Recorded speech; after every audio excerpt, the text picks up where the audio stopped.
Married men of Reddit. What was that dumb thing you did during your dating phase that you can't believe your wife ended up overlooking? 1. We drank a lot on our second date and took an Uber home. Next day went back to get his car and it wasn't there. He was so devastated. He just bought it recently and it was stolen. We filed a police report. Took forever and just generally sucked. We walked to his friend's house nearby and there was his car, perfectly unstolen. He drank so much he forgot he moved it before our date. Now once in a while when we're trying to find our car in the grocery store parking lot or wherever, one of us will say it's stolen, call the police. 2. When I kneeled to propose I landed on a sharp rock and we had to go to the ER because it lodged in my kneecap. 3. On our first dinner date, my husband ordered a shit ton of food to show me his favorites at an Indian restaurant and forgot his wallet at home, and only discovered doing so when the check had arrived. Cleared me out well over $100 and he was absolutely mortified.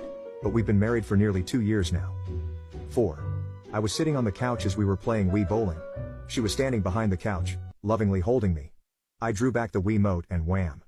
I whack her in the face with the Wii remote at full strength. Her mom was also in the room. 5. The night I met my husband, he stared at me while I was sleeping. For 4 hours straight. It's been 3 years. He still stares at me until I scold him for it. Then he waits until he thinks I won't notice and starts staring again.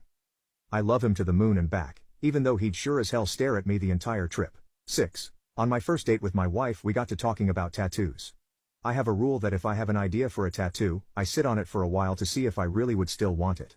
I mentioned this to her and explain how glad I am that I do this because otherwise I'd be covered in Tool, the band Tattoos or some other dumb shit.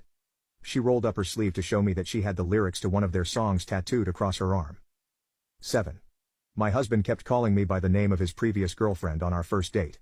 I finally told him to give her a call because they clearly had unfinished business to talk about. He did and she reminded him why he was happy to have her out of his life. And he never called me by her name again. 40 years later and it seems to have worked out in my favor. 8. We were sitting at the movie theater and when movie got over she said, "Wanna mess around?" I said sure. It was winter and I took her to an old parking lot and proceeded to do donuts with my car. She was pure white as a ghost and her eyes almost popped out of her head. She then screams, "You fucking idiot, I meant fool around with each other. We'll be married for 18 years in a few months." Now she specifically spells out when she wants to fool around and not car-wise.